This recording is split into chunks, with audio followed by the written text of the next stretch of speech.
वाक्शाखः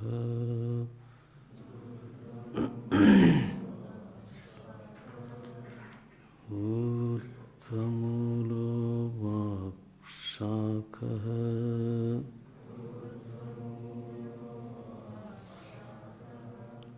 येषोऽश्वत्थः सनातनः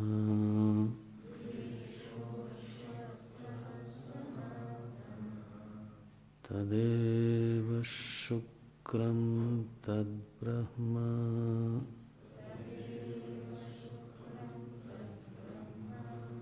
तदुनात्येति कश्चन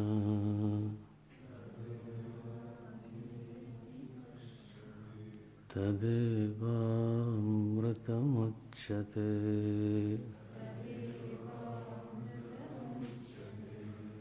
तस्मिन् लोकाः श्रुताः सर्वे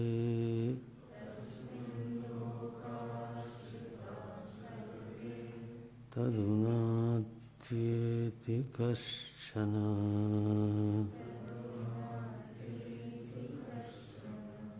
तदुनात्येति कश्चन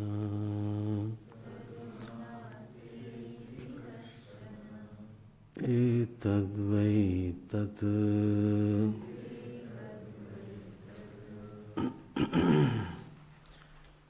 यदिदं किंच जगत्सर्वं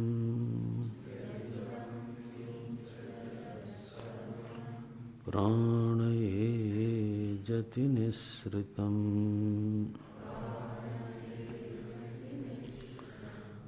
महद्भयं वज्रमुद्यतं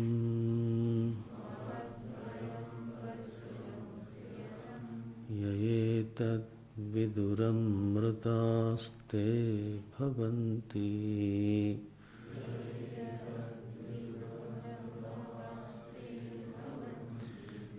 यदिदं किंच जगत्सर्वं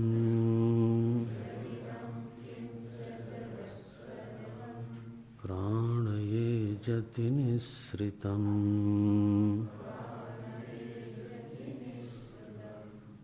महद्भयं वज्रमुद्यतं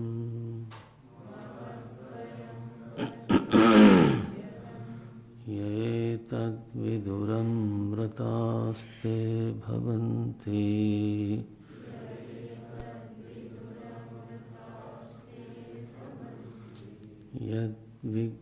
यद्विज्ञानादमृता भवन्ति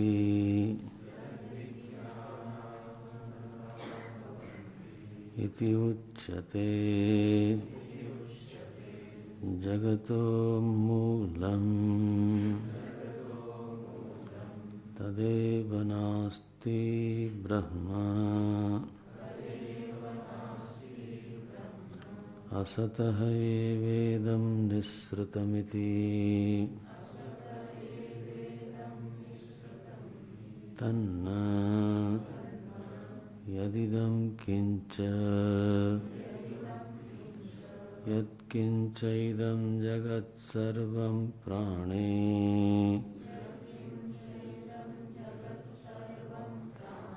परस्मिन् ब्रह्मणि सत्य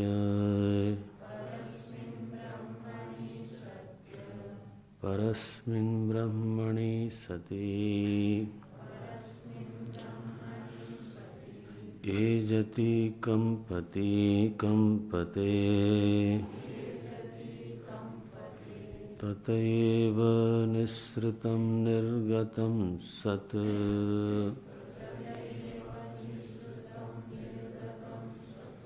प्रचलति नियमेन चेष्टते यदेवं जगत् उत्पत्त्यादिकारणं ब्रह्म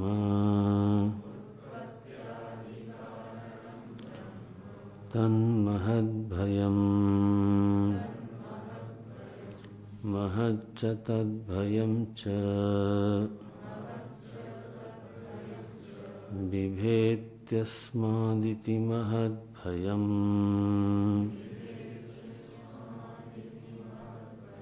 वज्रमुद्यतम्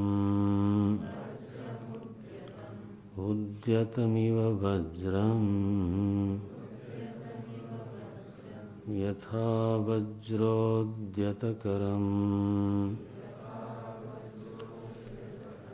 स्वामिनम् अभिमुखीभूतं दृष्ट्वा नियभृत्या नियमेन तच्छासने वर्तन्ते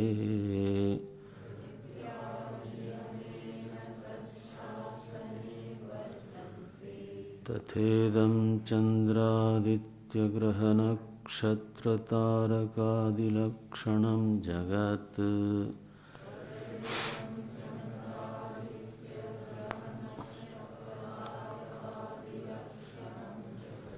सेश्वरं नियमेन क्षणमपि अविश्रान्तं वर्तत इत्युक्तं भवति।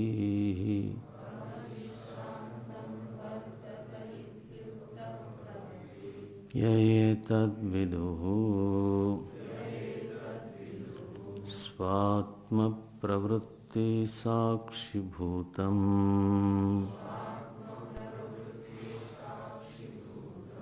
एकं ब्रह्म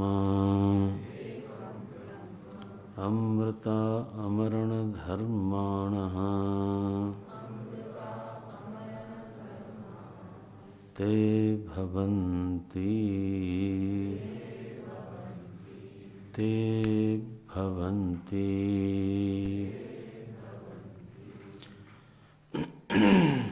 इस वल्ली में जगत के संदर्भ में परमात्मा को निर्दिष्ट किया गया। यही इस वल्ली की अपूर्वता दिखाई देती है। आरंभ में जो मंत्र हैं वो इसी प्रकृति के हैं। पहले मंत्र में संसार वृक्ष, संसार को वृक्ष के रूप में श्रुति ने निरूपित किया। उस निरूपण का मुख्य उद्देश्य है वृक्ष के मूल की ओर संकेत करना, वृक्ष के मूल की अवधारणा कराना। अवान्तर लक्ष्य है वृक्ष का स्वरूप बताना। संसार वृक्ष कैसा है, क्या है, कितना बड़ा है, यह अवान्तर उपदेश है, गौण उपदेश है। मुख्य उपदेश है तूलावधारणेन एव मूलावधारणं क्रियते लोके वृक्षस्य। तो मूल की अवधारणा कराने की इच्छा से श्रुति ने वो दृष्टांत दिया। अब जगत के ही संदर्भ में दूसरा मंत्र है। मानो किसी की बुद्धि में इस प्रकार की धारणा हो कि ब्रह्म नाम का कोई अस्तित्व नहीं है, तो उसका अथवा किस प्रकार से उसके होने का अनुमान करें, तो श्रुति यहाँ बोलती है यद विज्ञानात् अमृता भवन्ति इत्युच्यते जगतः मूलम। जो आप ये कहते हो कि जिसके विज्ञान से अमरत्व की प्राप्ति हो जाती है, वह जगत का मूल है। तदेव नास्ति ब्रह्म, ऐसा ही ब्रह्म वास्तव में नहीं है। तो ये सारा संसार वृक्ष कैसे प्रकट हुआ? बोलते हैं असतः एव इदं निस्सृतम् इति। तो संसार वृक्ष तो बौद्ध लोगों ने भी देखा, लेकिन बौद्ध लोगों को ऐसा नहीं लगा कि संसार वृक्ष का कोई मूल होना आवश्यक है। तो उन्होंने आलय विज्ञान और क्षणिक विज्ञान दोनों ही जगत है और दोनों में ही परस्पर कार्य कारण संबंध हो जाता है। तो बोलते हैं असतः एव इदं निस्सृतमिति तन्ना। श्रुति इस बात को स्वीकार नहीं करती। श्रुति का क्या कहना है कि देखो, जगत में नियत प्रवृत्ति हो रही है, जगत में एक अनुशासन है, जगत में एक नियमित संचालन है। इस बात को भी ध्यान में रख करके तो संचालक ब्रह्म अथवा ईश्वर ब्रह्म का अनुमान करना चाहिए।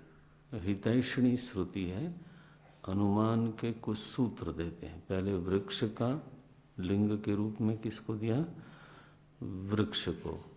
अब लिंग के रूप में दे रहे हैं नियत प्रवृत्ति को। जगत की नियमित प्रवृत्ति को, जगत की अनुशासित प्रवृत्ति को बोलते हैं।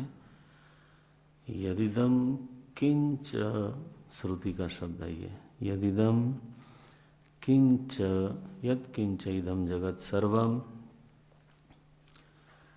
तत्सर्वम प्राणे। प्राण का अर्थ क्या है?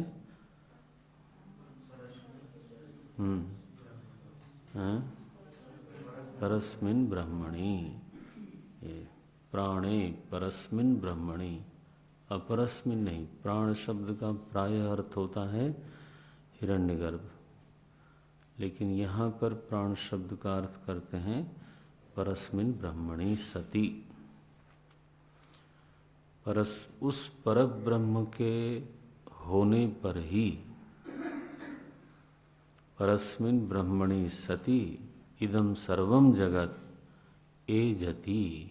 एजति मने कंपते। तथैव निःसृतं निर्गतं सत् प्रचलति नियमेन चेष्टते। उसी ब्रह्म से इस जगत की उत्पत्ति है पूर्व मंत्र के अनुसार। और अब कहते हैं उसी ब्रह्म की उपस्थिति में नियमेन चेष्टते। एजति का अर्थ क्या हुआ? चेष्टते। हाँ, साधारण तो अर्थ हुआ कंपते, लेकिन उसका अभिप्राय निकला चेष्टते। कथम चेष्टते? नियमेन। तो परस्मिन् ब्रह्मणि सति एजति कंपते ततएव निःसृतं निर्गतं सत् प्रचलति नियमेन चेष्टते। यदा एवं, जब इस प्रकार की स्थिति है, यदा एवं जगत उत्पत्त्यादि कारणम ब्रह्म तन्महद्भयम्। तो इस लिंग से ब्रह्म का किस रूप में अनुमान हो रहा है कि जगत की उत्पत्ति आदि का जो कारण ब्रह्म है वो मानो अत्यंत भयानक है। महद भयम, महान है और भयानक है, ऐसा अनुमान होता है। लिंग के अनुसार ही फिर अनुमान होता है। बोलते हैं महच्च तद भयम च। क्यों भय कह रहे हैं उसको? बिभेति अस्मात् इति महद भयम। सारी सृष्टि मानो उससे भयभीत रहती है। यहाँ पर श्रुति ने ये दिखाया कि शासन का एक तत्व होता है भय। अगर शासन हो रहा है और सभी लोग अनुशासित हैं तो उसमें भय नाम का एक तत्व जरूर शामिल होता है। चाहे वो परिवार हो, संस्था हो, गवर्नमेंट इंस्टीट्यूशन हो, नॉन गवर्नमेंट इंस्टीट्यूशन हो, अगर शासन हो रहा है, शासन की स्थिति दिखाई देती है, तो चाहे भय का प्रयोग करना पड़े या न करना पड़े, लेकिन वो भय की एक उपस्थिति होनी चाहिए। कोई व्यक्तिगत जीवन में भी अगर अनुशासित है तो वहाँ भी उसको भय है किस बात का, कि अगर मेरा अनुशासन बिगड़ता है, मेरा कर्म बिगड़ता है, तो हमारा स्वास्थ्य बिगड़ेगा, हमारा लक्ष्य प्राप्त नहीं होगा। यानी कहीं न कहीं प्रवृत्ति नहीं करने पर अनिष्ट जरूर हो जाएगा, इस बात का भय होना चाहिए। चाहे वो हमारे विवेक से दिखता हो स्वयं या कोई दिखाता हो। जब दूसरा व्यक्ति अपने खुद के विवेक से इस बात को नहीं देख पाता, तो कुछ सृष्टि का नियम ऐसा है कि फिर दूसरा उसको दिखाता है, तब उसको प्रकृति दिखाती है, तब उसको पुलिस वाले दिखाते हैं। आप स्वयं बाएं चलते हो अपने विवेक से, जिससे कि एक्सीडेंट से बचे रहो, दैट्स गुड। लेकिन यदि वो नहीं दिखता आपको, तो फिर तो दूसरा दिखाएगा। पहला जरूर चांस ये है हर व्यक्ति के सामने कि वो अपने विवेक से ही कदाचार से होने वाले अनिष्ट को देख सके। कदाचार माने नहीं, दुराचार तो नहीं एग्जैक्टली। कदाचार माने मनमानी आचरण, कुछ भी करना। तो जैसे आप बोलते हो कदाचित, है ना, वैसे है ये कदाचार। जब व्यक्ति कदाचारी हो, इसका मतलब है कि उसको अपने विवेक की आंख से तो होने वाला अनिष्ट दिखता नहीं है। अनिष्ट तो है, तो परमात्मा की सृष्टि में कुछ इस तरह की व्यवस्था दिखाई देती है कि पहला जो आपको अवसर है वो आपका है, आप स्वयं देख लो। इसके बाद अगर नहीं देखते हैं तो इसके बाद फिर इसी को बोलते हैं परतंत्र। तंत्र जो दोनों में है, स्व में भी और पर में भी। तो बोलते हैं सृष्टि में इतना नियमित चेष्टा हो रही है, यह व्याप्ति है कि नियमित चेष्टा के साथ भय की स्थिति होती है। कैसे बनाओगे व्याप्ति? हाँ, यत्र यत्र नियमित चेष्टा तत्र तत्र भयम। ये जहाँ जहाँ नियमित चेष्टा होगी वहाँ वहाँ निश्चित रूप से भय विद्यमान होगा। अब इस व्याप्ति को तोड़ा जाए तो तोड़ता हुआ दिखता नहीं है। जांच जरूर करनी चाहिए। अगर कोई भी नियम हम स्वीकार करते हैं तो उस नियम को स्वीकार करने के पहले उसकी जांच करनी ठीक है। कहीं ऐसी व्याप्ति टूटती दिखाई नहीं देती। नियमित चेष्टा मनुष्य ने नहीं करी, प्रकृति को बिगाड़ दिया। अपने विवेक से उसको अनिष्ट नहीं दिखाई दिया। अब प्रकृति उसको दिखा रही है कि क्या भय होता है। तो लोग बोलते हैं ग्लोबल वार्मिंग हो रही है, ग्लोबल टेम्परेचर बढ़ रहा है। तो तुमको पहले दिखना चाहिए था। अपनी आंख से नहीं दिखता है, ठीक है, फिर दूसरा दिखावे।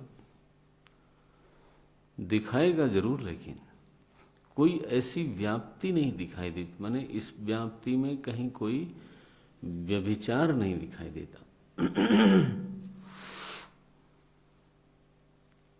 अगर आप खुद जांच कर लेना, बताना मुझे, अगर कहीं ये व्याप्ति बिल्कुल अव्यभिचारी सिद्ध हो गई, यत्र चेष्टा नियमित तदा तत्र भयम वर्तते एव।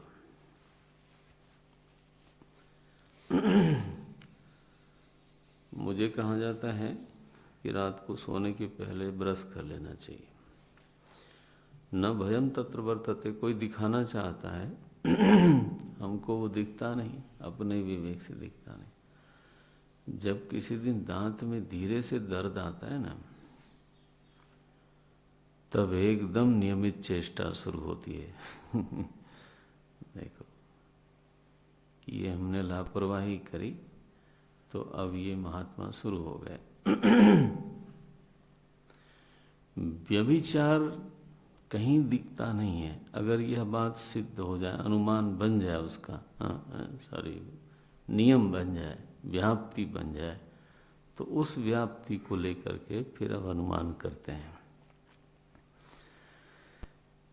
कैसे बोलते हैं? महद भयम च विभेति अस्मानिति महद भयम वज्रम उद्यतम, उद्यतमिव श्रुति का शब्द है, वज्रम उद्यतम, वज्रम उद्यतम, उद्यतमिव वज्रम। जैसे कोई वज्र लेकर के तो इस सृष्टि के पीछे पड़ा हो।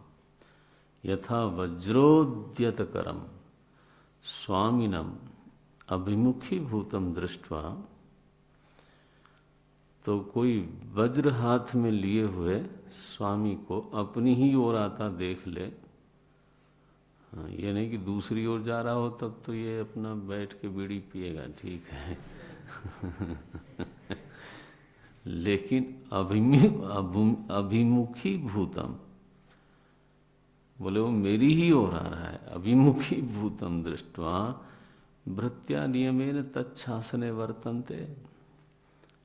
ये जितने सेवक हैं नियम से फिर उसके शासन में रहते हैं। ये तो हो गया दृष्टांत, व्याप्ति के लिए दृष्टांत दिया। तथा अब उपनय करते हैं। तथा इदम चंद्र आदित्य ग्रह नक्षत्र तारकादि लक्षणम जगत सेश्वरम, सेश्वरम वर्तन्ते। ये जगत जो ग्रह नक्षत्र तारों वाला इतना विशाल जगत है, निश्चित रूप से इसका कोई ईश्वर कोई होना चाहिए। हेतु नियमेन, ये नियमेन इस अवश्य नहीं, केनोपनिषद में भी तत्सिद्धि ही जगतः नियत प्रवृत्ते है, ये हेतु दिया गया था। वो श्रुति का ही हेतु है। बोलते हैं नियमेन क्षणम अपि अविश्रांतम वर्तते इति उक्तम भवति। वह ईश्वर है जिसके भय से, जिसकी उपस्थिति से, जिसका भय सभी के ऊपर लगा हुआ है, और इसकी वजह से जगत की कोई भी चीज बिना विश्राम किए, क्षण मात्र भी विश्राम किए नियम से चेष्टा करती है। सो प्रतिज्ञा ये बनी और निगमन भी यही बना कि इदम जगत सेश्वरम। बस इतना है वाक्य। यह जो जगत है वो सेश्वर है, निरीश्वर नहीं है।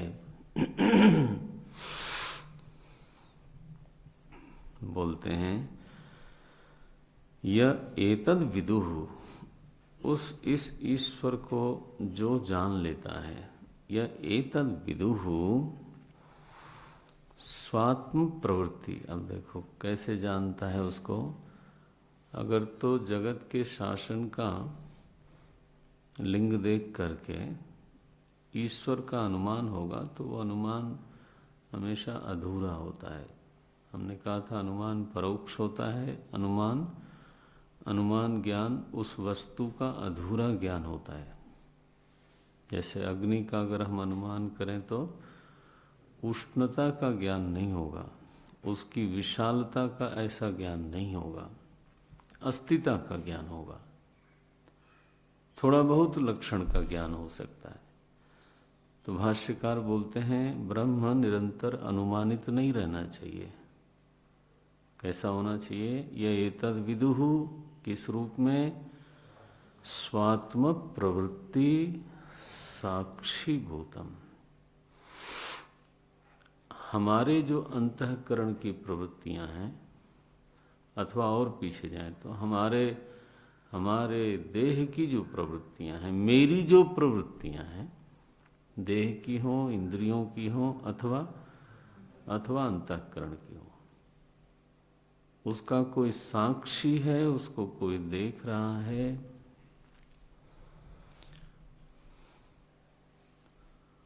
वो अभिमुखी है। तो हम उसकी नज़र में हैं, हम उससे कुछ छिपा कर नहीं कर सकते। इस लिंग से जब उसका हम अनुमान करते हैं तो सर्व प्रत्यय साक्षी का अपरोक्ष ज्ञान होता है। बोलते हैं स्वात्म प्रवृत्ति साक्षी भूतम एकम ब्रह्म, वह साक्षी ही एक ब्रह्म है। ऐसा जब कोई जान लेता है अपरोक्षत्वेन, जो जगत की प्रवृत्ति का साक्षी है, जो जगत की प्रवृत्ति का कारण बनता है, जिसके भय से नियम से जगत प्रवृत्ति करता है, जो हमारे अंतःकरण की भी प्रवृत्ति का साक्षी है, वो एक ही है। और उसके ज्ञान से तो अमृता ते भवन्ति, अमरण धर्माणः ते भवन्ति। अब इस भय को श्रुति माता स्वयं बोलती हैं। कथम तद्भयात् जगत वर्तते इत्याह, जगत उसके भय से कैसे वर्तन करता है? बोलते हैं भयादस्याग्निस्तपति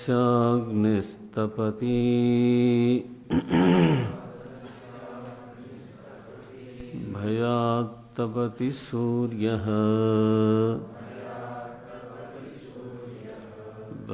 भयादिन्द्रश्च वायुश्च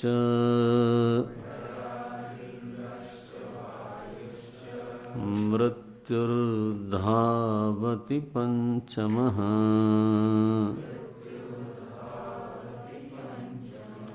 इह चेदशकद्बोद्धुम्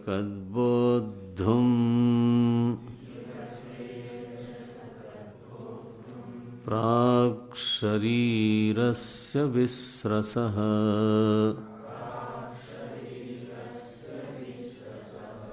ततः सर्गेषु लोकेषु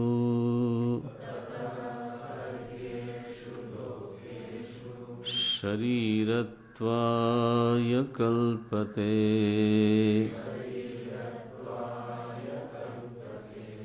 भयादस्याग्निस्तपति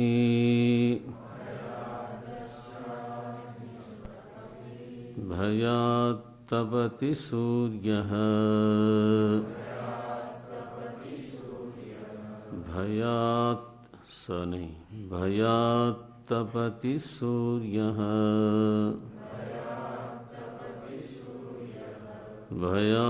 भयादिन्द्रश्च वायुश्च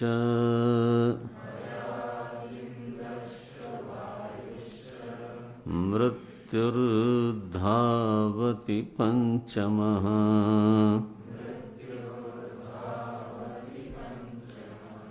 इह चेदशकद्बोद्धुम्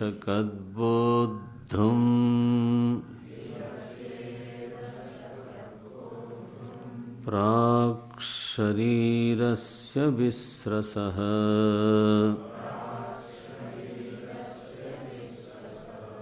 ततः सर्गेषु लोकेषु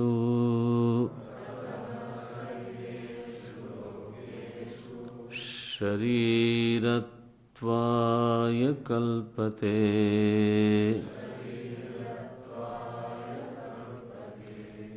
शरीरत्वाय कल्पते।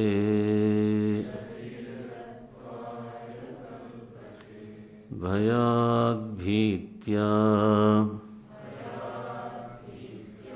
अस्य परमेश्वरस्य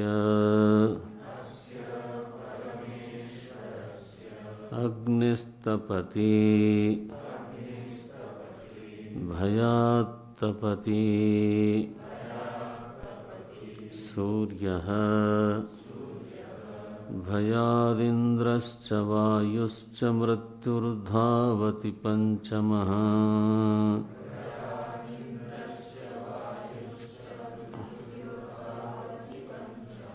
न हीश्वराणां लोकपालानां समर्थानां सताम्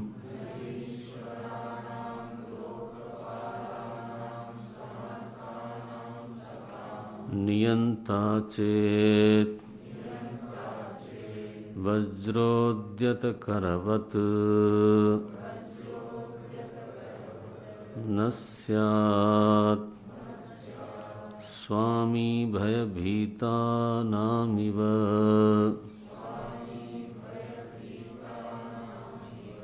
वृत्त्यानां नियता प्रवृत्तिरुपपद्यते।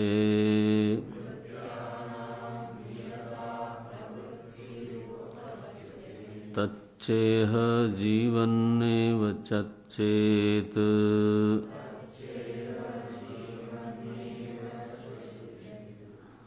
तच्चेह जीवन्नेव चेत् यत् अशकत् यदि अशकत् शक्नोति शक्तः सन् जानाति। एतद्भयकारणं ब्रह्म बोद्धुम् अवगन्तुम्।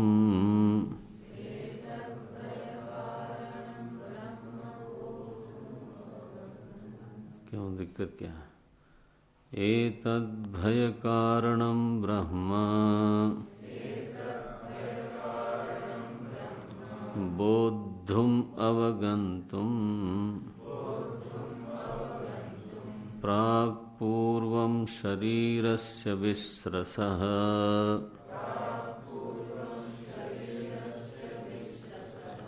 अवस्रंसनात् पतनात् संसारबन्धनात् विमुच्यते।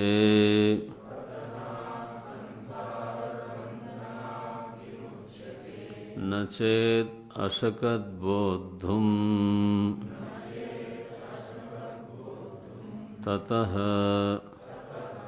अनवबोधात् सर्गेषु सृज्यन्ते ये सुस्रष्टव्याः प्राणिनः।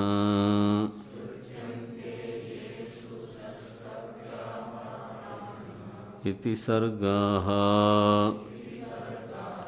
पृथिव्यादयः लोकाः तेषु सर्गेषु लोकेषु शरीरत्वाय शरीरभावाय कल्पते समर्थो भवति।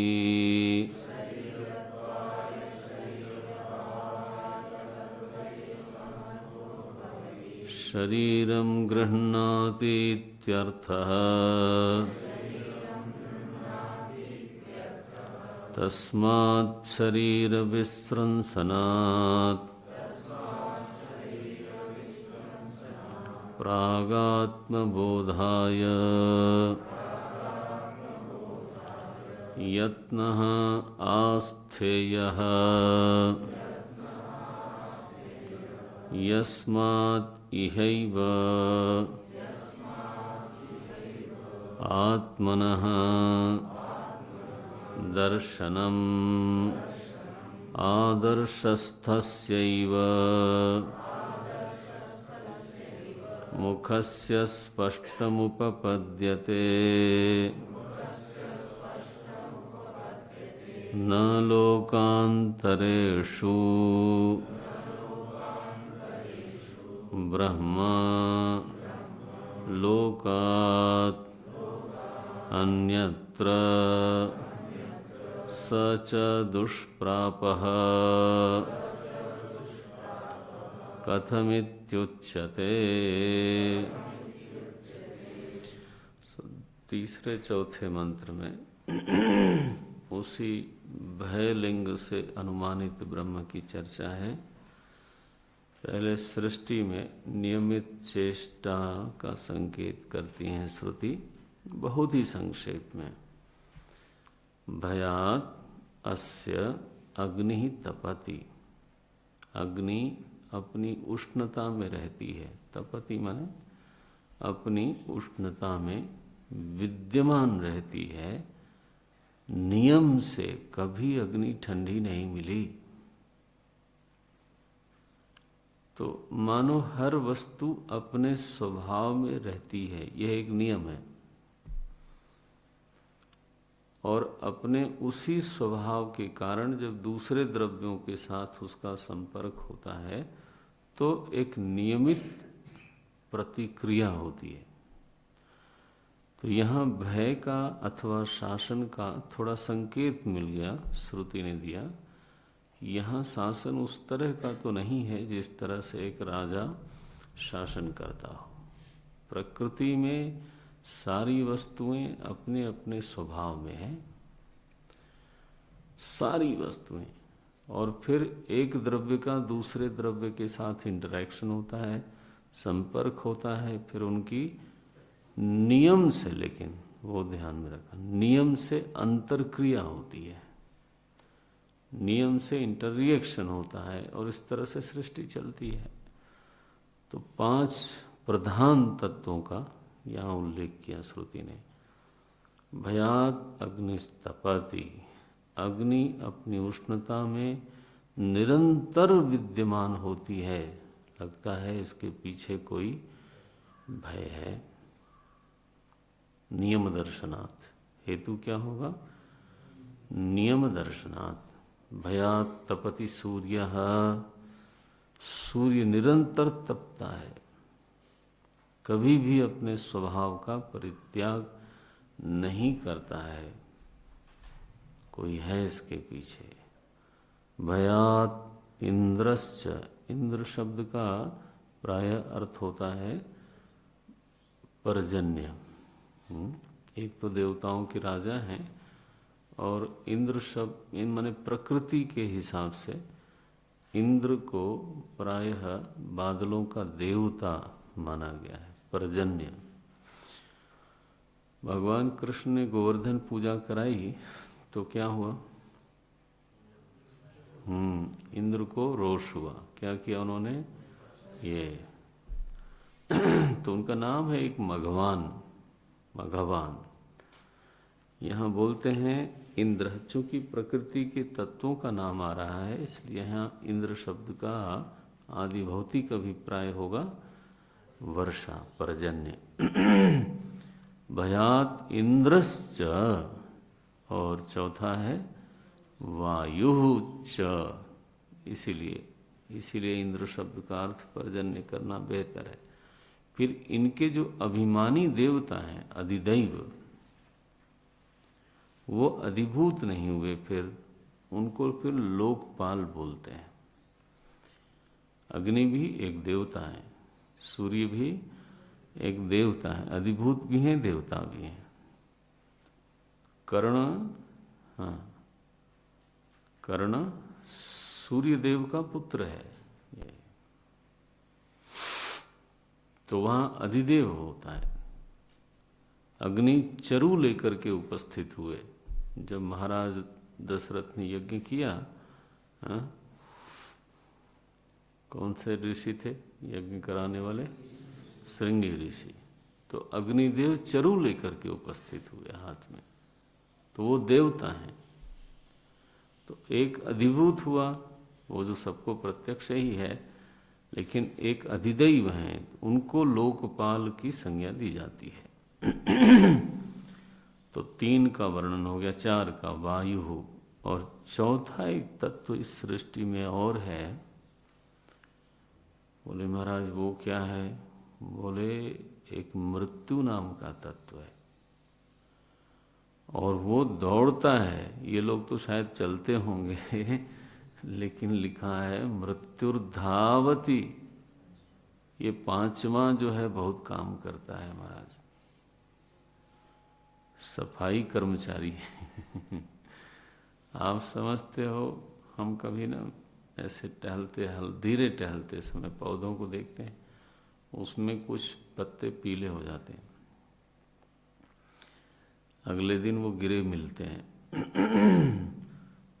तो ऐसे तो थोड़ा क्रूरता है, लेकिन वृक्ष जो है वो ताजा बना रहता है उससे। और अगर सारे पीले पत्ते वाले डरे नहीं, मनुष्यों में भी आई टेल यू,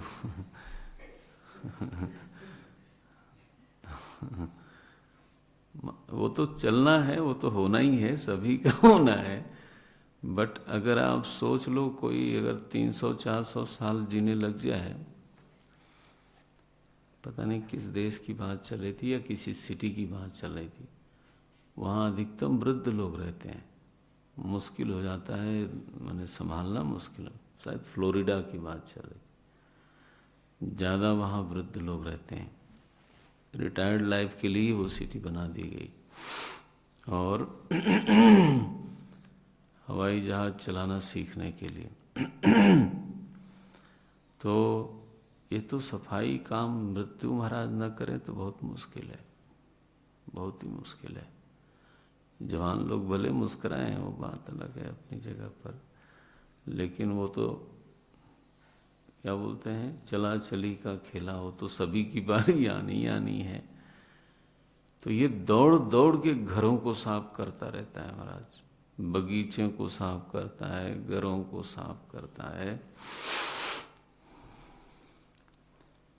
मृत्यु कौन सा, पंचमहाभूतों में से कौन सा भूत आता होगा ये? ना, 5 महाभूत में से तो कोई नहीं है। कोई कोई इसको काल बोलते हैं, आप क्या बोलते हो मालूम नहीं। हम तो ब्रह्म विद्या का आचार्य बोलते हैं। कठोपनिषद का आचार्य कौन है? यमाचार्य हैं, उसके अधिदैव। ये सब के सब नियमित प्रवृत्ति करते हैं। क्यों? अस्य भयात। ये भाष्यकार लिखते हैं, भयात भीत्यास्य कस्य परमेश्वरस्य। अस्य शब्द का अर्थ परमेश्वर किया। भयात भीत्या अस्य परमेश्वरस्य अग्निस्तपति। स्पष्टम। भयात तपति सूर्यः। स्पष्टम नहीं? हाँ। सूर्य उसके भय से तपता है। भयात इंद्रश्च वायुश्च मृत्युर्धावति पंचमः। ये तीनों अपनी अपनी प्रवृत्ति करते रहते हैं। अब इसका थोड़ा विवरण किया। ये तो पांचों के पांचों स्वयं ईश्वर हैं। ईश्वर माने शासक हैं, सृष्टि के संचालक तत्व हैं। नहीं ईश्वराणाम लोकपालानाम समर्थानाम सताम नियंता। ये इतने बड़े बड़े लोग हैं, पांचों के पांचों समर्थ हैं, ईश्वर हैं, लोकपाल हैं। इनका अगर कोई नियंता नहीं होता, नियंता चेत, और वो नियंता कैसा होना चाहिए? वज्रोद्यत करवत। हाथ में जैसे कोई बिल्कुल वज्र लिए हुए इनके पीछे पड़ा हो, तो अगर ऐसा नहीं होता तो न स्यात् नियता प्रवृत्ति ही उपपद्यते, तो इनमें नियत प्रवृत्ति संभव नहीं होती। कैसे? जैसे स्वामी भय भीतानाम इव भृत्यानाम नियता प्रवृत्ति। जैसे स्वामी के भय से भयभीत होकर के तो भृत्य जो है वो नियमित प्रवृत्ति करता है। तो सृष्टि में ब्रह्म के अस्तित्व का अनुमान करने के लिए एक तो सृष्टि को वृक्षवत बताया, दूसरा अनुमान का लिंग क्या? भय। शासन का एक तत्व है और शासन के तत्व के ठीक पीछे भय जरूर विद्यमान होता है। तो नास्ति मत बोलो, असत मत बोलो, कहना ये चाहती है श्रुति। उसको पहले है करके समझो और फिर उसको जानो। केवल अनुमान मत करो, जानो। कब? इस शरीर के गिरने के पहले। ये कनोपनिषद में भी आ चुका। कैसे है वो?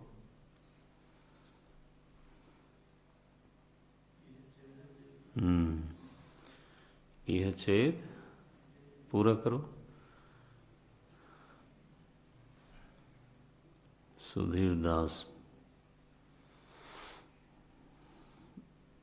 यह चेद अवेदीथ नहीं आ रहा। अथ सत्यमस्ति न चेदिहा वेदीथ महती विनष्टि। ये पढ़ने का काम थोड़ा मैं कह रहा हूँ करने को, वो तो कोई भी निकाल के पढ़ेगा। ये क्या बात हुई? यह चेद अवेदीत अथ सत्यमस्ति। ये नकल मार के पास होने से यही गड़बड़ होती है, आदत पड़ जाती है लोगों की। कई तो प्रवचन शुरू करते थे नकल मार के। थैंक गॉड वो अब छूट गया। लिख के ले आना और धीरे से अपना पढ़ना शुरू करना। मैंने कहा ये देखो कैसी जबरदस्त अभ्यास से सिद्धि हुई है। ये सब सिद्धियां हैं। यह चेद अवेदीथ अथ सत्यमस्ति न चेदिहा वेदीथ महती विनष्टि। आगे भूतेषु भूतेषु विचित्य धीराः प्रेत्यास्मात् लोकात् अमृता भवन्ति। एवं उस लगभग वही शब्द यहाँ बोलते हैं। यह चेत असकत बोद्धुम। अगर कोई यहाँ पर जानने में असमर्थ रह गया, शरीर छूटने के पहले नहीं जान पाया, प्राक शरीरस्य विस्रसः। बोले शरीर छूटने के बाद जान लेंगे। तपोवन जी महाराज ने एक बड़ा ही कठोर दृष्टांत दिया है इस पर। हम परसों चौथे दिन पढ़ रहे थे उसको। बोले एक दंपत्ति थे, उसमें पति नपुंसक था। तो पत्नी ने कहा कि हमें संतान कब होगी? उसने कहा जब मैं मर जाऊंगा तब होगी। तो जब मैं मरूंगा तब तुम्हें संतान होगी। जिंदा तो जो लोग ऐसा सोचते हैं कि मरने के बाद मुक्ति होगी, आप देख रहे हो दृष्टांत। इसका मतलब है जीवित में कोई सामर्थ्य तुम्हारे है नहीं, और क्या गारंटी कि मरने के बाद होगी? फिर कठोर दृष्टांत है। माने जीवन मुक्ति को नहीं मानना एक तरह की नपुंसकता है। बोलते हैं अस्य शरीरस्य प्राक शरीरस्य विस्रसः। शरीर गिरने के पहले पहले इसको जो जानने में समर्थ नहीं होता, उसको देह धारण माने उसका संसरण बन रहता है। ततः सर्गेषु लोकेषु शरीरत्वाय कल्पते। तच्च, भाष्य देखें, तच्च यह जीवन्नेव चेत यदि अशकत शक्नोति शक्तः सन्न जानाति एतद् भय कारणं ब्रह्म बोद्धुम अवगंतुम। तो अगर तो कोई शरीर रहते हुए सृष्टि के भय के कारण रूपी ब्रह्म का ज्ञान करने में, अवगम करने में समर्थ है। कैसे? शरीरस्य विस्रसः प्राक् अवसंसरणात् पतनात्, शरीर गिरने के पहले पहले अगर वो जान गया तो संसार बंधनात् विमुच्यते न चेत, और अगर ऐसा नहीं हो पाया, न चेत असकत बोद्धुम ततः अनवबोधात एव। ध्यान रखना, ये शब्द इसमें महत्व का है। किसी और कारण से नहीं, अनवबोधात एव, चूंकि उसको स्वरूप का बोध नहीं हुआ, अपने असंसारी स्वरूप का बोध नहीं हुआ, तो इस बोध नहीं होने रूपी पाप के कारण, इसमें अज्ञान ही सबसे बड़ा पाप हो गया, अज्ञान ही सबसे बड़ा अपराध हो गया। तो अनवबोधात् सर्गेषु जायन्ते, सर्ग माने क्या? बड़ी अच्छी व्याख्या करते हैं। सर्गेषु सृज्यन्ते येषु स्रष्टव्याः प्राणिनः, जिसमें जो सृजन के लायक प्राणी हैं उनका जन्म होता है। सृज्यन्ते येषु स्रष्टव्याः प्राणिनः इति सर्गाः। कौन है वो? ऐसे तो बोले वो लोक हैं। पृथिव्यादयो लोकाः तेषु सर्गेषु, यानी उन लोकों में, लोकेषु शरीरत्वाय, शरीर भावाय कल्पते समर्थो भवति। यह जो अज्ञानी है, जीव है, यह शरीर धारण के लिए योग्य होता है। समर्थो भवति बोलते हैं। वो तो हम पता नहीं अनादिकाल से समर्थ हैं, इसके लिए तो हमने कोई साधना ही नहीं की, तब से ही समर्थ पड़े हैं। माने समसरण बना रहता है। शरीर भावाय कल्पते समर्थो भवति, माने शरीरम गृह्णाति, देह धारण करता है। किस रूप में? यथा कर्म यथा श्रुतम। तस्मात्, इसलिए शरीर विसृंसनात् प्राक् आत्मबोधाय यत्नः आस्थेय। इसलिए देह छूटने के पहले तक, पहले से ही तो स्वरूपावस्थान का प्रयास करना चाहिए। एक हेतु और श्रुति देती है, ये बहुत इंटरेस्टिंग है। और श्रुति प्रमाण है, इसलिए तो प्रमाण वचन समझना चाहिए। इसलिए भी मनुष्य शरीर के रहते रहते प्रयास करना चाहिए, क्योंकि यहाँ श्रुति ने अपने मुख से कहा कि किसी और लोक में, ब्रह्मलोक को छोड़ के किसी और लोक में आत्मज्ञान नहीं होता, स्पष्ट नहीं होता। ये लिखा श्रुति ने। यस्मात् इहैव आत्मनः दर्शनम आदर्शस्थस्यैव मुखस्य स्पष्टमुपपद्यते। क्योंकि इसी मनुष्य शरीर में ही अपना स्वरूप ऐसे दिखता है जैसे आप अपने मुख को दर्पण में देखते हो, स्पष्ट देख सकते हो। न लोकांतरेषु, दूसरे लोकों में ऐसा नहीं होता, केवल एक को छोड़ के। कौन सा? ब्रह्मलोकात् अन्यत्र। किसी ने कहा मैं ब्रह्मलोक में ही जाकर के मनुष्य लोक में क्या करना, ब्रह्मलोक में जाऊंगा, वहां स्वरूपावस्थान करूंगा। भगवान धीरे से बोलते हैं, सच दुष्प्राप, I have every doubt that you will go. बोलते हैं सच दुष्प्रापः। बोले ऐसा कैसे है कि इसी लोक में होता है? कथमिति उच्यते। मेरा पढ़ने का मन है, इसको पढ़ते हैं। सरल है, एक प्रमाण है, बस जानना चाहिए। यथा दर्शे तथात्मनि यथा स्वप्ने तथा पितृलोके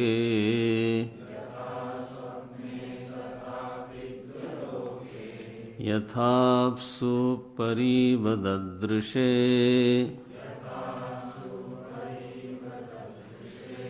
तथा गंधर्वलोके छायातपयोरिव ब्रह्मलोके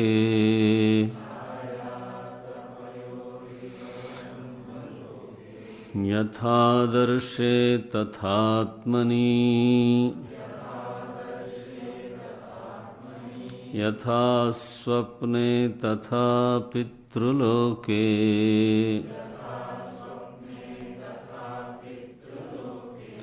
यथाप्सु परिवददृशे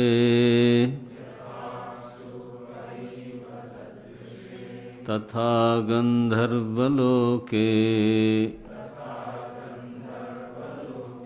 छायातपयोरिव ब्रह्मलोके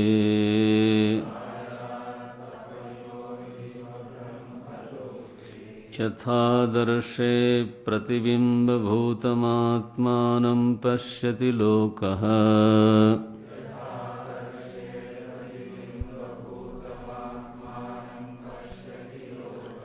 अत्यन्तविविक्तम् तथेहात्मनि स्वबुद्धावादर्शवन्निर्मलीभूतायां विविक्तमात्मनो दर्शनं भवतीत्यर्थः।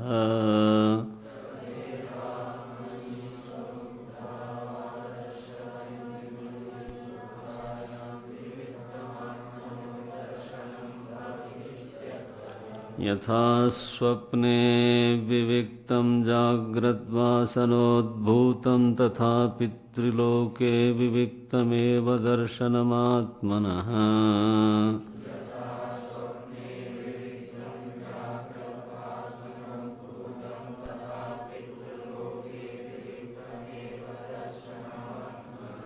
कर्मफलोपभोगासक्तत्वात् यथा चाप्सु अविभक्तावयवमात्मरूपं परिवददृशे परिदृश्यत इव तथा गन्धर्वलोके विविक्तमेव दर्शनमात्मनः।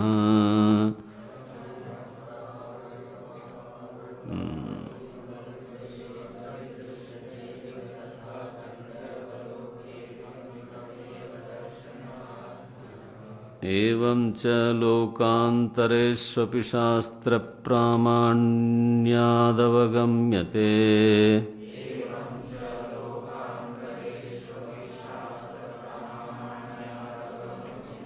छायातपयोरिवात्यन्तविविक्तं ब्रह्मलोक एवैकस्मिन्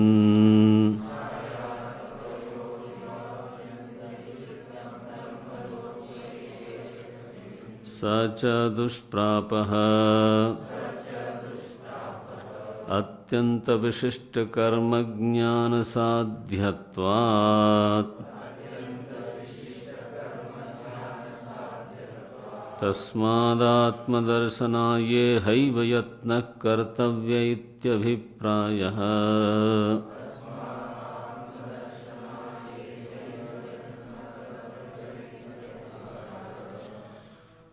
श्रुति बोलती है यथादर्शे, जैसे दर्पण में यथादर्शे प्रतिबिंब भूतम आत्मानं पश्यति लोकः, जैसे लोग दर्पण के सामने खड़ा होकर के तो अपने मुख को प्रतिबिंब के रूप में देखते हैं। कैसे देखते हैं? अत्यंत विविक्तम, बिल्कुल स्पष्ट देखते हैं। तथा इह आत्मनि, श्रुति ने शब्द दिया है तथा आत्मनि। यहाँ आत्मनि शब्द का अर्थ भाष्यकार ने बुद्धि किया। आत्मनि शब्द का वैसे अर्थ प्रसंग के अनुरोध से आप ध्यान में रख लें, मनुष्य देह में जो बुद्धि है, इस लोक में मनुष्य के देह में जो बुद्धि है, क्योंकि आत्मा शब्द का उपचार देह के लिए भी होता है, आत्मा शब्द का उपचार अंतःकरण के लिए भी होता है, तो दोनों ही अर्थ लेना चाहिए, क्योंकि लोकों की तुलना की जा रही है ना। बुद्धि तो फिर सारे ही लोकों में रहती है, लेकिन विशेषता क्या है, असाधारण स्थिति क्या है कि मनुष्य लोक में बुद्धि की एक विशेष स्थिति है, विवेक की एक विशेष स्थिति प्राप्त है, तो वो ध्यान में रखना चाहिए। बोलते हैं तथा यह आत्मनि स्वबुद्धौ, कैसी बुद्धि होनी चाहिए, बोले जैसे दर्पण निर्मल होता है तभी प्रतिबिंब अच्छा दिखता है, तो बोलते हैं स्वबुद्धौ आदर्शवत निर्मली भूतायाम। अब आपको 2 बार मेरे ख्याल से ये सुनने को मिला कि बुद्धि दर्पण स्थानी है, हैं? पहले भी हो चुका ना इसी उपनिषद में, भाष्य में है वो, श्रुति में नहीं है। आया तो है, लेकिन किस प्रसंग में आया है?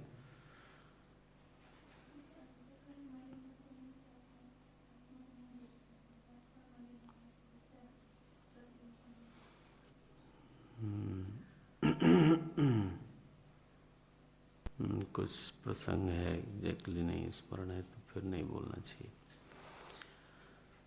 मैंने उस दिन वो चौपाई बोली थी गोस्वामी जी की, मुकुर मलिन अरु नयन विहीना, तो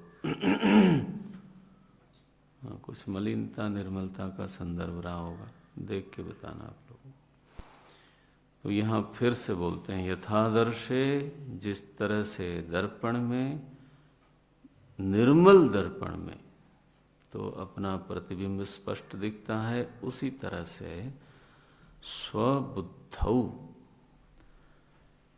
स्वबुद्धौ आदर्शवत निर्मली भूतायाम विविक्तम आत्मनो दर्शनम भवति इत्यर्थ। बिल्कुल स्पष्ट स्वरूप का दर्शन, स्वरूप का ज्ञान हो जाता है इस लोक में।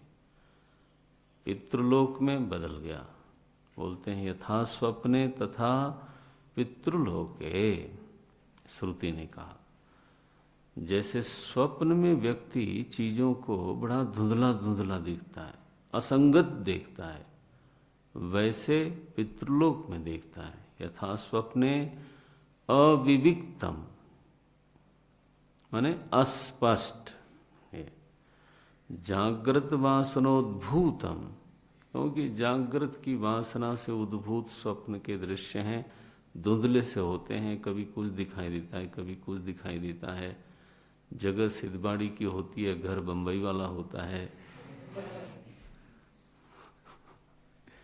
ऐसा एक वक्ता ने बोला था कि स्वप्न में ऐसा संभव है। तो ऐसा होता रहता है, इसमें कोई आश्चर्य नहीं। तो हिला डुला धुंधला दृश्य दिखता है, जागृत वासनोद्भूतम तथा पितृलोके अविविक्तम एवं दर्शनम आत्मनः, अपना स्वरूप स्पष्ट नहीं मालूम पड़ता पितृलोक में, मालूम पड़ता है, कम से कम इतनी गनीमत है। अगर कोई वहाँ भी साधना करे, पता नहीं कोई पितृ प्रमाण व्यापार कराने वाला वहाँ प्राप्त हो जाए, तो वहाँ भी थोड़ा ज्ञान होता है, लेकिन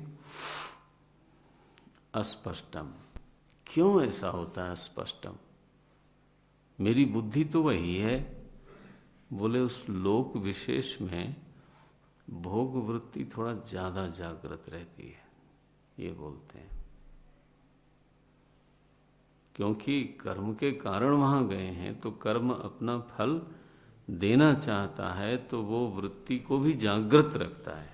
ये बोलते हैं कर्म फलोपभोग, ग्रंथ देखें, कर्म फलोपभोग आसक्तत्वात्। आसक्ति वहां थोड़ा ज्यादा रहती है, भोगासक्ति।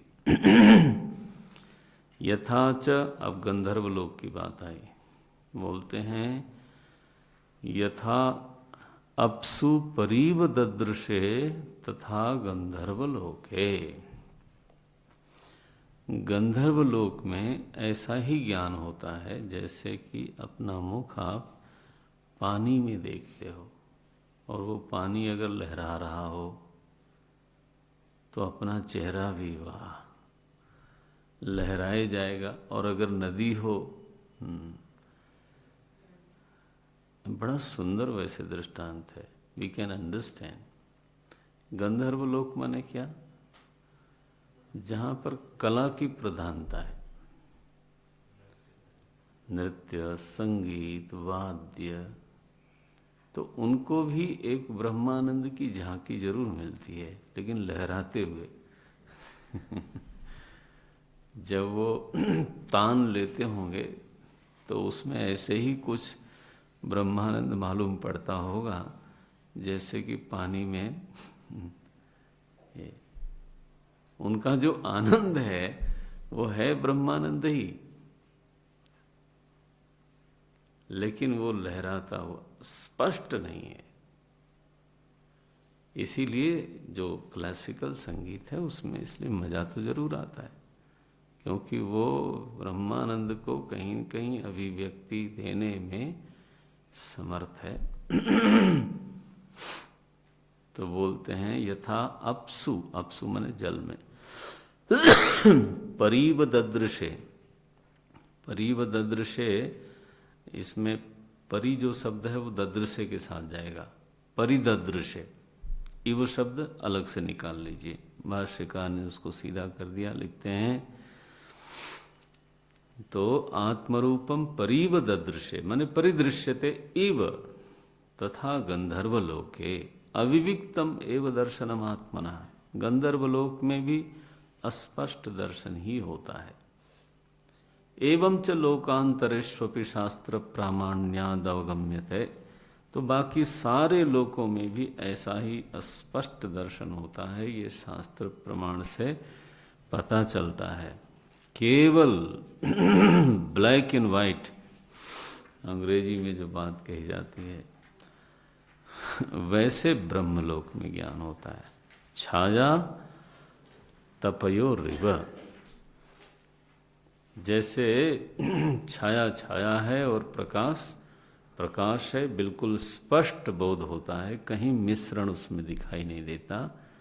ऐसा अत्यंत विविक्तम ब्रह्मलोके एवैकस्मिन्, केवल एक ब्रह्मलोक ही है जहां बिल्कुल स्पष्ट आत्मज्ञान होता है। लेकिन उसमें दिक्कत है, सच दुष्प्रापः, नारायण, वो बहुत कठिन है। क्यों? अत्यंत विशिष्ट कर्म, ज्ञान, ज्ञान माने उपासना, अत्यंत विशिष्ट कर्म ज्ञान साध्यत्वात्। जब आप भगवान की कृपा से मुंडक उपनिषद पढ़ेंगे तब ये विषय आ जाएगा। सच दुष्प्रापः अत्यंत विशिष्ट कर्म ज्ञान साध्यत्वात्, तस्मात्, फलितार्थ क्या निकला? तस्मात् आत्मदर्शनाय इह एव, टालने की कोई जरूरत नहीं है। तस्मात् आत्मदर्शनाय इह एव यत्नः कर्तव्यः इति अभिप्रायः। ओम तत्सत्। नारायण। ओम पूर्णमदः पूर्णमिदं पूर्णात् पूर्णमुदच्यते पूर्णस्य पूर्णमादाय पूर्णमेवावशिष्यते। ओम शांति शांति शांति। हरि ओम श्री गुरुभ्यो नमः। हरि ओम।